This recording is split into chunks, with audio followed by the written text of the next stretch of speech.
ڈیلونا کی ڈائن اسکت اینڈرسن کے کئی لوگ مجھ سے دریافت کرتے ہیں اپنی 40 سالہ شکاری زندگی میں جو ہندوستان کے مختلف جنگلوں میں گزری کیا میں نے کہیں کوئی بھوت دیکھا؟ میں یہی جواب دیتا ہوں کہ بھوت پریت محض انسان کے تخیل کی پیداوار ہیں اور ان کا حقیقت سے دور کا بھی واسطہ نہیں۔ تاہم میری شکاری زندگی میں کچھ ایسے واقعات ہیں جن میں میرے بھوتوں سے آمنا سامنا ہوتے ہوتے رہ گیا۔ آج ایک ایسا ہی واقعہ نظر قائرین ہے۔ میں جس زمانے کا ذکر کر رہا ہوں تب ہندوستان میں جنگل زیادہ اور انسانی آبادیاں خال خال ہوا کرتی تھیں۔ کئی دیہات جنگلوں کے پیچ وقت تھے اور ان کے مابین فاصلہ خاص سے زیادہ تھا۔ بجلی کی سہولت نہ ہونے کے باعث گزرگاہیں سرشام ہی ویران ہو جایا کرتی تھیں۔ ایسے میں اگر کوئی درندہ آدم خور ہو جاتا تو اسے زیر کرنا بڑا دقت طلب کام ہوتا تھا۔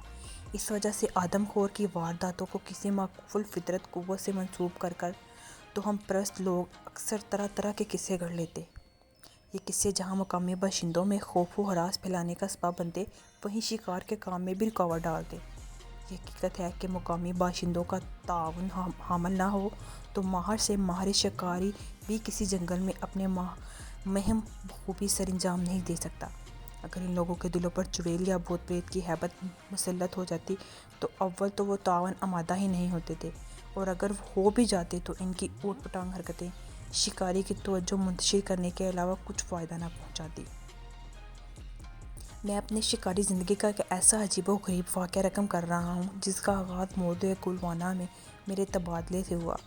میں نے تھانے کا انتظام سنبھالا تو معلوم ہوا کہ ایسی درخواستوں سے ایک فائل بھری پڑی ہے جن کے سلسلے میں میرے پیش رونے کی احکامات جاری نہیں کیے۔ میں نے فائل کھولی تو اس میں کچھ انگریزی اور باقی مقامی زبانوں میں تحریر شدہ درخواستیں نظر آئیں۔ ان سب کا تعلق ملک کے مختلف دیہات سے تھا جن میں گزشتہ 6 ماہ کے دوران لاپتہ ہونے والے افراد کی بابت نامکمل اندراجات تھے۔ عملے سے پوچھنے پر معلوم ہوا کہ گلوانا میں پیل دور ایک قصبہ پھلدار ہے۔ اس کے ارد گرد چھوٹی موٹی آبادیاں پھیلی ہوئی تھیں۔ ان آبادیوں کے درمیان واقع جنگل گھنے جنگلوں کی وسیع و عریض خطے ایک دوسرے سے جدا کرتے تھے۔ یہ جنگل کسی زمانے میں چیخوں اور شیروں کی بہاوت کے باعث بہترین شکارگاہ تصور کیے جاتے تھے۔ ان جنگلوں کے درمیان ایک گزرگاہ تھی جس پر ایک پرانا مندر واقع تھا۔ اس کے کھنڈر شاید آج بھی موجود ہوں۔ اس مندر کے بارے میں مشہور تھا کہ وہ اسیب زدہ ہے۔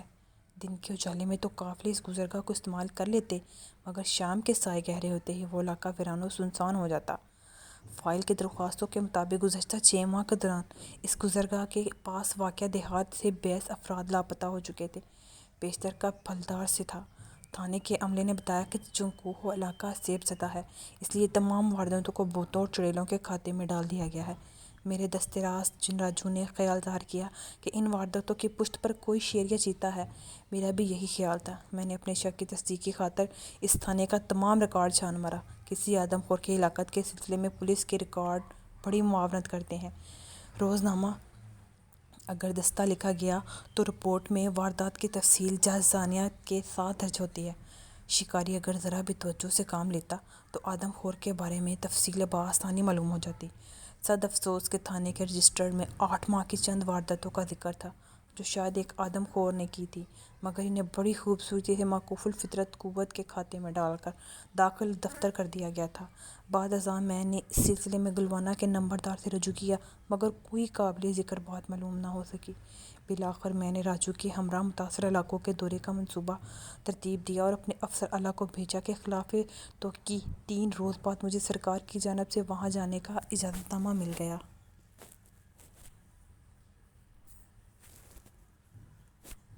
جی ہاں، میں آپ کو سنا رہی ہوں ایک ڈراؤنی کہانی۔ اگلے پارٹ کی طرف چلتے ہیں۔ ابھی موسم گرما کی بارشوں کا آغاز نہیں ہوا تھا۔ ندی نالے جن کی اس علاقے میں کثرت تھی خشک پڑے تھے۔ میں پہلی بارش سے قبل از پہنچنا چاہتا تھا لہٰذا سرکاری جیب کا استعمال مناسب سمجھا۔ رجوع کے علاوہ 2 اردلی بھی میرے ساتھ تھے۔ دوپہر کے وقت ہم پھلدار پہنچ گئے۔ یہ دیکھ کر مجھے حیرت ہوئی کہ جالے میں بھی گاؤں سنسان پڑا تھا۔ گھروں کے دروازے بند تھے اور گلیوں میں اکا دکا مویشی اور بچے مٹر گشت کر رہے تھے۔ ہماری آمد کی اطلاع ملتے ہی گاؤں کا نمبردار ہمارے استقبال کے لیے چلا آیا۔ اپنے مہمان خانے میں جا کر اس نے ہماری خوب خاطر تواضع کی۔ جب میں نے اسے اپنی آمد کا مقصد بتایا تو وہ کچھ سر سیما نظر آنے لگا۔ میرے استفسار پر اس نے بتایا، صاحب میں جانتا ہوں کہ آپ ایک ماہر شکاری ہیں، مگر آپ اسے نہیں مار سکیں گے۔ وہ دہشت زدہ آواز میں گویا ہوا، آپ یہی سمجھ رہے ہیں کہ ان وارداتوں کے پیچھے کسی درندے کا ہاتھ ہے، مگر میں نے گزار کا پر خود اپنی آنکھوں سے ایک چڑیل کو کھڑے دیکھا ہے۔ کیا مطلب؟ پٹیل صاحب، میں نے رجو کے چہرے پر خوف کی منڈلاتی پرچھائی دے کر پوچھا۔ صاحب میں سچ کہہ رہا ہوں، بدستور اس لہجے میں بولا۔ یقین نہ آئے تو آپ خود چل کر دیکھ لیجئے۔ چند روز قبل پہلے ہی ایک عورت لکڑیاں چننے وہاں گئی تھی، مگر لوٹ کر نہیں آئی۔ کیا؟ میں نے اپنی نشست سے اچھل کر کہا۔ تم نے اس گمشدگی کی رپورٹ تھانے میں درج کیوں نہیں کروائی؟ کوئی فائدہ نہیں صاحب، وہ تعصب سے بھرپور لہجے میں بولا۔ سرکار کچھ نہیں کر سکتی۔ میں نے اس وقت راجو کے ہمراہ مندر والی گزرگاہ کا معائنہ کرنے کا فیصلہ کیا۔ نمبردار کے روکنے کے باوجود ہم نے جیب سے فالتو سامان اتروایا، اسے اردولیوں کی نگریوں میں چھوڑا اور جیپ مندر تک جانے والے راستے پر دوڑا دی۔ 1 گھنٹے کی کھٹر مسافت کے بعد ہم گزرگاہ کے وسط میں پہنچے تو میں نے گاڑی روک لی۔ آگے بڑھنے سے قبل میں علاقے کا اچھی طرح معائنہ کرنا چاہتا تھا۔ راجو میرے ساتھ ساتھ جیب سے اتر آیا۔ اس سے قبل میں نے رائفل کی دونوں نالیاں بغور دیکھی اور کارتوس لگا دیے۔ راجو کے پاس میری آزمودہ 375 میگنم، جبکہ میرے پاس 450 ایکسپریس تھیں۔ مزید قسط کے لیے ہمارے ساتھ موجود رہنا ہے۔ آپ نے دوسری ویڈیو میں آپ کو بتاؤں گی کہ اس کہانی کا اختتام کیا ہونے والا ہے۔